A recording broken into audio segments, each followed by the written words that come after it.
Hi friends, welcome to ತನು ಸ್ವಯಂ ಅಡುಗೆ. ಇವತ್ತಿನ ದಿನ ಒಂದು 10 ನಿಮಿಷದಲ್ಲಿ ತುಂಬ ಟೇಸ್ಟಿಯಾಗಿರುವಂಥ ಪಿಜ್ಜಾ ಹೇಗೆ ಮಾಡೋದು ಅಂತ ತೋರಿಸ್ತಾ ಇದ್ದೀನಿ. ತುಂಬ ಟೇಸ್ಟಿಯಾಗಿರುತ್ತೆ, ಹಾಗೆ ಕ್ವಿಕ್ಕಾಗಿ ಮಕ್ಕಳಿಗೆ ಮಾಡಿಕೊಡ್ಬೋದು. ನೋಡಿ, ನಾನಿಲ್ಲಿ ಪಿಜ್ಜಾಗೆ ಏನೇನು ಬೇಕೋ ತೋರಿಸ್ತಾ ಇದ್ದೀನಿ.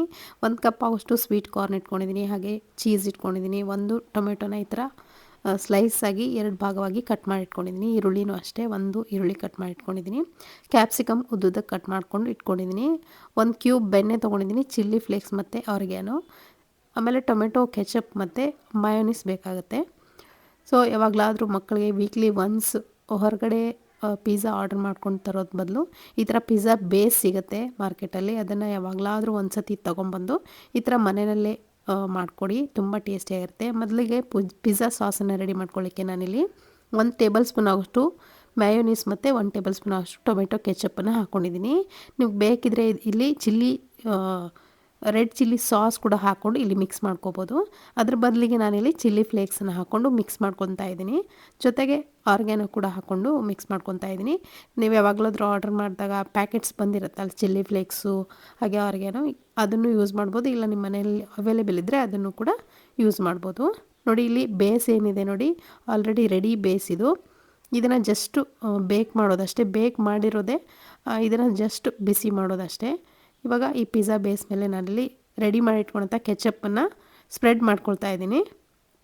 ನಿಮ್ಗೆ ಎಷ್ಟು ಬೇಕೋ ಅಷ್ಟು ಸ್ಪ್ರೆಡ್ ಮಾಡ್ಕೋಬೋದು.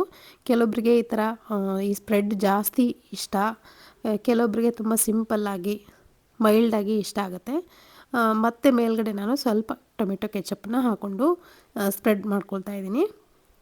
ಇವಾಗ ನೋಡಿ, ಈರುಳ್ಳಿ ಏನು ಕಟ್ ಮಾಡಿ ಇಟ್ಕೊಂಡಿದ್ವಲ್ಲ ಅದನ್ನು ಇಟ್ಕೊಳ್ತಾ ಇದ್ದೀನಿ. ಸುತ್ತಲೂ ನಿಮ್ಗೆ ಯಾವ ಥರ ಬೇಕೋ ಆ ಥರ ಇಲ್ಲಿ ಪ್ಲೇಸ್ ಮಾಡ್ಕೋಬೋದು ವೆಜಿಟೇಬಲ್ಸ್ನ, ಅಥವಾ ನೀವು ಬೇರೆ ವೆಜಿಟೇಬಲ್ಸ್ ಕೂಡ ಹಾಕೋಬೋದು. ಪನ್ನೀರನ್ನು ಕೂಡ ನೀವು ಇಲ್ಲಿ ಹಾಕೋಬೋದು. ಪನ್ನೀರನ್ನ ಸ್ವಲ್ಪ ಶಾಲೋ ಫ್ರೈ ಮಾಡಿಕೊಂಡು ಅಥವಾ ಹಸಿ ಪನ್ನೀರೇ ನೀವು ಬಳಸ್ಬೋದು, ಏನು ತೊಂದರೆ ಇಲ್ಲ. ಸ್ವಲ್ಪ ಉಪ್ಪು ಖಾರ ಎಲ್ಲ ಹಾಕಿ ಶಾಲೋ ಫ್ರೈ ಮಾಡಿಕೊಂಡು ಪನ್ನೀರನ್ನು ಕೂಡ ಇದ್ರ ಮೇಲೆ ಬಳಸ್ಬೋದು. ನಾನಿಲ್ಲಿ ಜಸ್ಟ್ ಸಿಂಪಲ್ಲಾಗಿ ಮಾಡೋದು ತೋರಿಸ್ತಾ ಇದ್ದೀನಿ. ನೋಡಿ, ಕ್ಯಾಪ್ಸಿಕಮ್ ಕೂಡ ನಾನಿಲ್ಲಿ ಪ್ಲೇಸ್ ಮಾಡ್ಕೊಂಡಿದ್ದೀನಿ, ಜೊತೆಗೆ ಟೊಮೆಟೊ. ಇದು ಸಿಂಪಲ್ ಬೇಸಿಕ್ ಈ ಪಿಜ್ಜಾ, ಇದು ತುಂಬ ಚೆನ್ನಾಗಿರುತ್ತೆ ಟೇಸ್ಟು, ತುಂಬ ಸಿಂಪಲ್ಲಾಗಿ. ಇವಾಗ ಮೇಲ್ಗಡೆ ಸ್ವೀಟ್ ಕಾರ್ನನ್ನು ಹಾಕ್ಕೊಳ್ತಾ ಇದ್ದೀನಿ. ಫ್ರೆಶ್ ಆಗಿರುವಂಥ ಸ್ವೀಟ್ ಕಾರ್ನು ತುಂಬ ರುಚಿಯಾಗಿರುತ್ತೆ. ಖಂಡಿತ ನೀವು ಕೂಡ ಇದನ್ನು ಮನೆಯಲ್ಲಿ ಮಾಡ್ಕೊಳ್ಳಿ. ಬೇಸನ್ನು ತೊಗೊಂಬಂದು ಪಿಜ್ಜಾನ ತುಂಬ ಸುಲಭವಾಗಿ ಹೇಗೆ ಮಾಡೋದಂತ ಇವತ್ತಿನ ವಿಡಿಯೋನಲ್ಲಿ ನೀವು ನೋಡ್ತಿದ್ದೀರಾ. ಮೇಲ್ಗಡೆ ನೋಡಿ, ಚೀಸನ್ನು ನಾನು ಸ್ಪ್ರೆಡ್ ಮಾಡ್ಕೊಳ್ತಾ ಇದ್ದೀನಿ. ಚೀಸ್ ನಿಮ್ಗೆ ಎಷ್ಟು ಬೇಕೋ ಅಷ್ಟು ನೀವು ಹೆಚ್ಚು ಕಡಿಮೆ ಮಾಡ್ಕೋಬೋದು. ನಾನಿಲ್ಲಿ ನೋಡಿ ಇಷ್ಟು ಹಾಕ್ಕೊಳ್ತಾ ಇದ್ದೀನಿ, ಜಾಸ್ತಿ ಹಾಕ್ಕೊಳ್ತಾ ಇಲ್ಲ. ನೀವು ಬೇಕಿದ್ರೆ ಫುಲ್ ಚೀಸನ್ನು ಹಾಕ್ಕೋಬೋದು. ಇವಾಗ ಒಂದು ರೆಡಿಯಾಗಿದೆ ಪಿಜ್ಜಾ.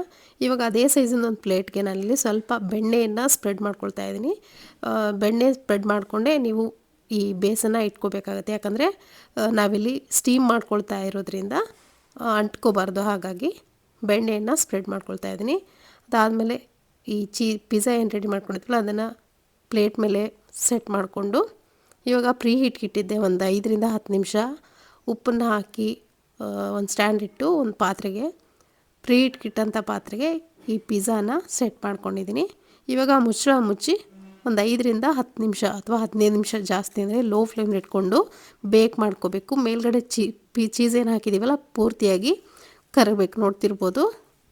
ಇವಾಗ ಇದು ಪಿಜ್ಜಾ ಆಗಿದೆ, ತೆಗಿತಾ ಇದ್ದೀನಿ. ಒಂದು 10 ರಿಂದ 15 ನಿಮಿಷ ಇಲ್ಲಿ ಮುಚ್ಚಳ ಮುಚ್ಚಿ ಇಟ್ಟಿದ್ದೆ. ಇವಾಗ ಇದನ್ನೊಂದು ಪ್ಲೇಟ್ಗೆ ತೆಗೆದುಕೊಂಡು ಮತ್ತೊಂದು ಅದೇ ಥರ ರೆಡಿ ಮಾಡಿಕೊಂಡು ಮತ್ತೊಂದನ್ನು ಪ್ಲೇಸ್ ಮಾಡ್ಕೊತಾ ಇದ್ದೀನಿ. ತುಂಬ ಸುಲಭವಾಗಿ ಒಂದು 10 ರಿಂದ 15 ನಿಮಿಷದಲ್ಲಿ ಪಿಜ್ಜಾ ರೆಡಿ ಆಗಿಬಿಡುತ್ತೆ. ಮಕ್ಳಿಗಂತೂ ತುಂಬಾ ಖುಷಿಯಾಗುತ್ತೆ. ಈ ಥರ ಮನೇಲೇ ಮಾಡ್ಕೊಳ್ಳಿ, ತುಂಬ ಹೆಲ್ದಿಯಾಗಿ ಕೂಡ ಇರುತ್ತೆ. ನಾನು ಆಲ್ರೆಡಿ ಪಿಜ್ಜಾ ಬೇಸನ್ನು ಹೇಗೆ ರೆಡಿ ಮಾಡ್ಕೊಳ್ಳೋದು, ಅದರ ಹಿಟ್ಟನ್ನು ಹೇಗೆ ರೆಡಿ ಮಾಡ್ಕೊಳ್ಳೋದು ಅನ್ನೋದನ್ನು ಕೂಡ ಸುಮಾರು ವಿಡಿಯೋಸ್ಗಳನ್ನ ಹಾಕಿದ್ದೀನಿ. ಮೈದಾ ಹಿಟ್ಟು ಯೂಸ್ ಮಾಡಿ ಪಿಜ್ಜಾ ಮಾಡೋದು ಅಥವಾ ಗೋಧಿ ಹಿಟ್ಟು ಯೂಸ್ ಮಾಡಿ ಪಿಜ್ಜಾ ಹೇಗೆ ಮಾಡೋದು ಅಂತ ತೋರಿಸಿದ್ದೀನಿ. ಅವು ಯಾವುದಾದ್ರೂ ವೀಡಿಯೋಸ್ ನಿಮ್ಗೆ ಬೇಕಾದರೆ ಡಿಸ್ಕ್ರಿಪ್ಷನ್ ಲಿಂಕ್ಸನ್ನು ಕೊಟ್ಟಿರ್ತೀನಿ, ಅಥವಾ ಇಲ್ಲಿ ಐ ಕಾರ್ಡಲ್ಲಿ ಹಾಕಿರ್ತೀನಿ ಲಿಂಕ್ಸು, ಅಲ್ಲಿ ಕ್ಲಿಕ್ ಮಾಡಿ ನೀವು ನೋಡ್ಕೋಬೋದು.